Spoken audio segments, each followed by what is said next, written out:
Merci de nous préférer chez vous. C'est l'heure de décryptage. Nous sommes avec l'éditorialiste Mamadou Diouf. Avec lui, nous allons parler de la Libye. Le Conseil présidentiel annonce un plan de sortie de crise. Mamadou Diouf, bonjour, vous allez bien? Bonjour Michel. Le Conseil présidentiel, un organe doté de certains pouvoirs exécutifs, a annoncé mardi avoir élaboré un plan visant à sortir le pays de l'impasse politique en organisant des élections. C'est quoi le plan finalement, Mamadou Diouf? On dirait que c'est trop tôt pour dire qu'est-ce que ce plan contient, parce qu'ils l'ont annoncé, ils ont dit qu'ils vont prendre contact avec les acteurs politiques pour en discuter avec eux, pour mettre en place une feuille de route. Mais le numéro 2 du conseil présidentiel qui en parlait n'a pas indiqué de quoi il s'agit. Il a juste donné des orientations en disant que l'objectif, le but du plan, c'est de faire en sorte que l'unité de la Libye soit préservée. D'écarter la guerre, c'est-à-dire on ne va pas dans une solution militaire, on va véritablement vers une solution négociée et on veut éviter également la division. L'autre élément, ils veulent limiter l'ingérence étrangère. Le dernier élément, ils veulent une solution nationale. Mais quand vous regardez l'orientation, mais c'est exactement les éléments que les Nations Unies avaient utilisés pour réussir ce qu'on appelait la solution à la libyenne, en écartant effectivement les forces étrangères, en faisant une affaire inclusive, en tenant compte des trois parties historiques de la Libye, les trois provinces historiques. Et d'ailleurs, ce conseil dont on parle, il faut le rappeler, il n'y a pas un président à Libye aujourd'hui. Il y a un présidium composé de trois personnes, chacune des personnes étant issue d'une des provinces historiques de la Libye, puisque il n'avait pas été possible de trouver une personne pour en faire un président à l'époque. Et quand on les voit, c'est comme s'ils utilisent la même orientation qui a mis en place ce conseil présidentiel pour trouver une solution à l'élection présidentielle. Alors, le Conseil présidentiel dit c'est en réponse aux appels légitimes des Libyens et afin de satisfaire leurs demandes de changement. D'abord, réponse légitime, qu'est-ce qu'on veut dire par là? Mais il y a de plus en plus de manifestations en Libye. Et les Libyens sont de plus en plus pour une Libye unifiée. Pour dire les choses plus simplement, les Libyens en ont marre de la division et de la guerre. De sorte que les Libyens ont manifesté contre le Parlement à l'Est, qu'ils ont brûlé d'ailleurs. Ils ont manifesté contre le Parlement à l'Ouest. Et c'était les deux pôles, Benghazi et Tripoli. Manifestant contre ces deux pôles, quand on les entendait, ils criaient Libya, Libya. C'est-à-dire les gens ne se reconnaissaient plus dans une Libye de l'Est ou dans une Libye de l'Ouest. Les gens veulent une Libye qui va être reconstituée. Et ça se comprend parce qu'après les négociations avec les Nations Unies, l'espoir était revenu d'une Libye unifiée. Ce conseil présidentiel en est un exemple. Le Parlement unifié, le gouvernement qui avait été fait, il y a un pas qui avait été fait qui allait dans le sens d'une Libye où quand on parle d'un seul pays. Mais depuis qu'on a raté les élections de décembre, on s'est retrouvé dans la situation d'avant. Une Libye à nouveau de l'Est, une Libye de l'Ouest, un parlement à l'Est, un parlement à l'Ouest, un premier ministre à l'Est, un premier ministre à l'Ouest. Et pendant ce temps, les problèmes des populations ne sont pas réglés. Malgré que la Libye est un énorme producteur de pétrole, mais les gens font la queue dans les stations pour avoir du carburant. Il y a du délestage à longueur de journée, alors qu'il fait très chaud dans ce pays. Et une des réussites de Kadhafi, c'était de faire de ce pays désertique un pays où il faisait bon vivre. Mais ce matériel qui est dans les maisons, qui permet aux gens de vivre correctement, il faut de l'électricité pour le faire fonctionner. Il n'y en a pas. Mais c'est pourquoi les Libyens crient le ras-le-bol. Et puisque le Conseil présidentiel est le seul qui encore garde cet aspect de Libye unifiée, il est interpellé pour pouvoir trouver une solution pour la sortie de crise, parce que ce n'est ni le Parlement de l'Ouest, ni le Parlement de l'Est qui vont apporter la solution. Ensuite, leur demande de changement. Ça aussi, c'est sans doute l'unité du pays qui est mise devant. Mais bien sûr, dans la solution proposée par les Nations Unies, il y avait ce jeu. On avait mis de côté le général Haftar. Haftar. Oui. Et ça a permis, en faisant monter Aguila Saleh, qu'on prenait pour quelqu'un de plus ouvert, de plus disposé au compromis, à aboutir à ce qu'on a vu, à un processus qui devait mener à des élections. Mais malheureusement, le processus a été interrompu. Et l'interruption du processus a amené le retour maintenant de la Libye partisane. Ceux qui sont pour la Libye de l'Ouest ont recommencé à s'affirmer. D'ailleurs, même à Tripoli, quand le Premier ministre de l'Est a décidé d'aller à Tripoli pour aller s'installer au Premier ministère, il y a eu des échanges de coups de feu. Donc on est retourné dans une situation qui n'est pas du tout la bonne pour les Libyens, qui certainement, après le processus des Nations Unies, avaient espoir que la Libye allait reprendre, puisque les vols avaient repris entre l'Est et l'Ouest. Il y a un certain nombre de choses qui recommençaient à aller vers la normale. Mais depuis quelque temps, c'est le contraire que l'on voit. On sent que si on ne fait pas attention, on s'écarte de plus en plus de la solution négociée, on va de plus en plus vers la solution militaire, et cette solution militaire, par les manifestations, par les contestations, les Libyens ont montré qu'ils n'en veulent plus. En somme, c'est l'unité du pays qui est mise devant dans cette sortie du Conseil présidentiel. Mamadou Diouf, ça c'est aussi le vœu de la population. Maintenant, au niveau des acteurs politiques, est-ce que vous voyez leur capacité à transcender toutes les réalités qui existent? Non, je ne vois pas la capacité, et le Conseil présidentiel ne suffira pas. Parce qu'une des choses qui avait fait marcher la démarche des Nations Unies, c'est qu'il y avait des menaces de sanctions contre toute personne qui allait créer des entraves au processus. Et ça avait joué son rôle. On se rappelle que c'est ce qui avait été fait également pour résoudre le problème en Centrafrique. Je crois que c'est dans ce sens-là qu'il faut aller, alors que je ne vois pas le Conseil présidentiel pouvoir sanctionner qui que ce soit. Parce que c'est juste un exécutif à trois qui n'a pas trop de pouvoir. D'ailleurs, ils vont sanctionner qui? Mais les Nations Unies pourraient se mêler à cette affaire. L'Union africaine devrait être d'ailleurs la première à se mêler à cette affaire, pour que la proposition du Conseil présidentiel, que je trouve bonne, parce qu'il faut trouver une solution pour la Libye, en écartant ces forces étrangères qui, bien sûr, sont là d'un côté ou de l'autre, soutenant une partie, mais soutenant une partie pour leurs propres intérêts, pas pour l'intérêt des Libyens. Donc quand on ne les écarte pas, trouver une solution devient toujours difficile, et toutes les démarches qui avaient été faites avant, qui avaient intégré ces forces étrangères, ou bien les pays d'où viennent ces forces étrangères, toutes ces démarches de négociation ont échoué. Aucune n'a marché. Ça a commencé à marcher quand on a commencé à dire aux Libyens, c'est votre problème, c'est votre pays, c'est entre vous, asseyez-vous et trouvez une solution. Donc quand ils prennent la démarche elle est bonne. Mais qu'est-ce qu'ils ont comme capacité? Qu'est-ce qu'ils ont comme force en matière de coercition pour obliger ceux de l'Est, ceux de l'Ouest à venir participer? C'est là où se pose le problème. À un certain moment, il y a des organisations de la société civile libyenne qui s'étaient levées quand ils avaient senti qu'il y avait des risques pour que les élections ne se tiennent pas, pour faire la pression sur les différents camps, pour qu'on aille vers les élections et qu'on ait véritablement une sortie de crise. Ils l'ont fait à travers des conférences de presse, à travers des manifestations qui ont été organisées.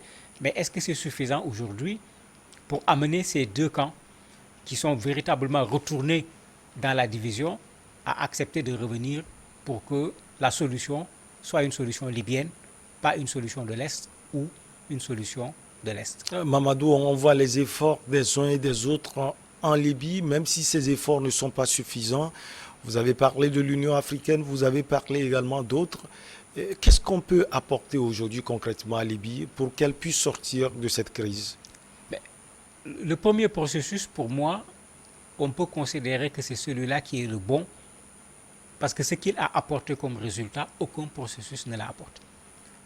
Et c'est le chemin que prend le Conseil présidentiel. Il faut pouvoir accompagner le Conseil présidentiel.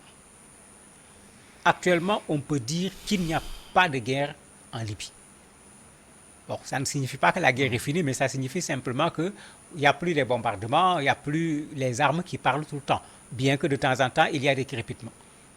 Et ils ont dit clairement qu'il faut écarter la guerre, il faut les accompagner dans cela. Parce que si la guerre reprend, ça veut dire que la négociation Elle est rejetée au calendrier.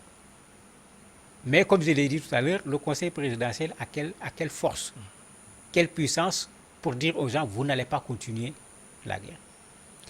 La solution à la libyenne, c'est également une des meilleures approches pour résoudre ce problème.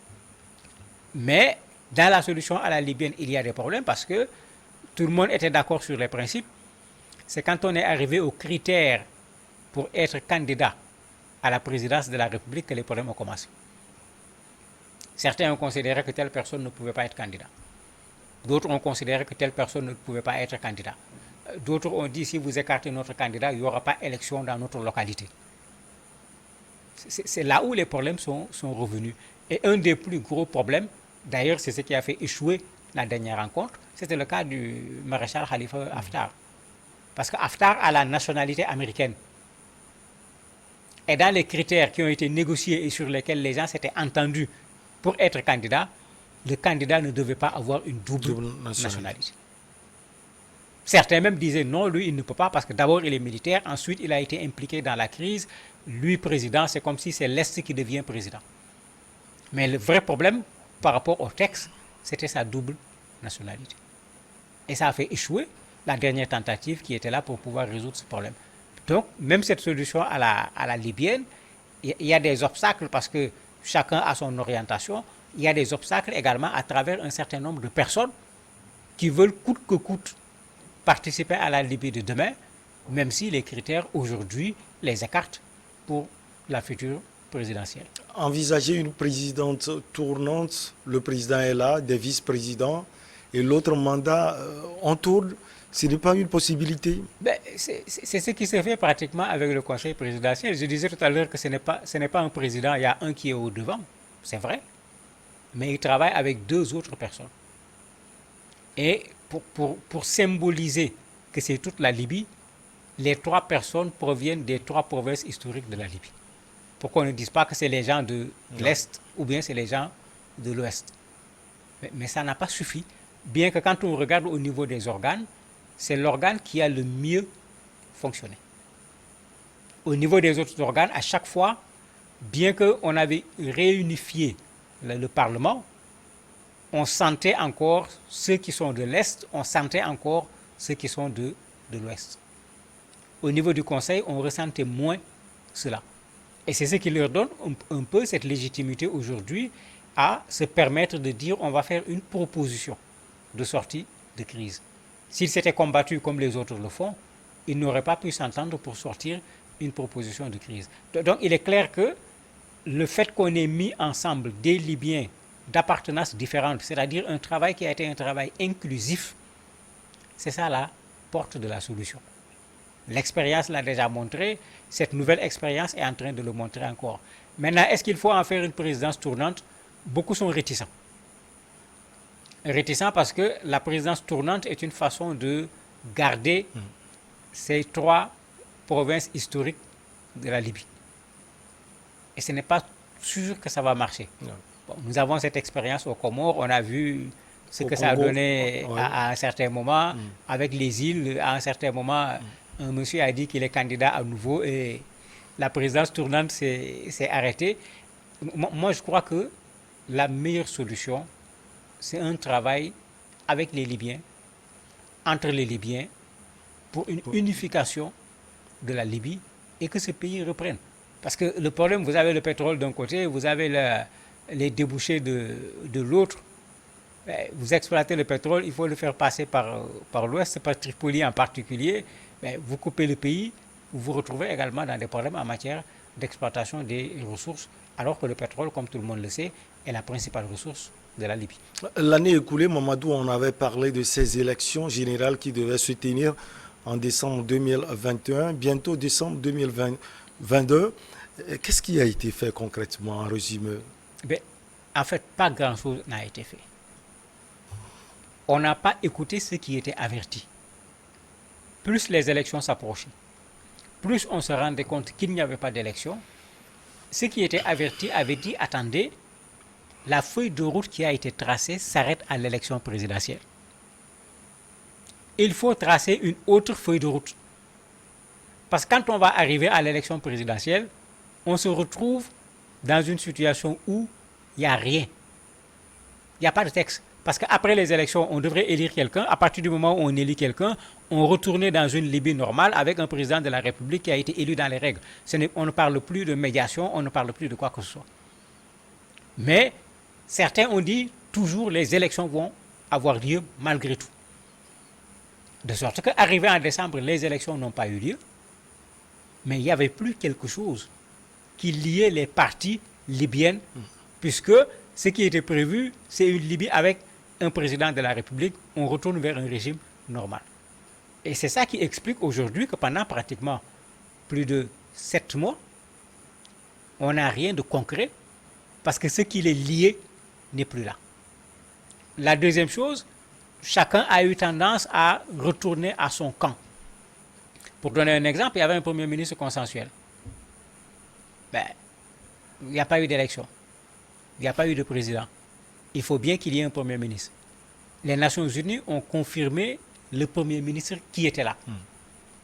Ceux de l'Est ont dit niet, ils ont nommé leur propre premier ministre. Et c'est comme ça que le processus a commencé. On s'est retrouvé à nouveau avec un parlement de l'Est, un parlement de l'Ouest, alors que dans le processus des Nations Unies, on avait unifié les parlements.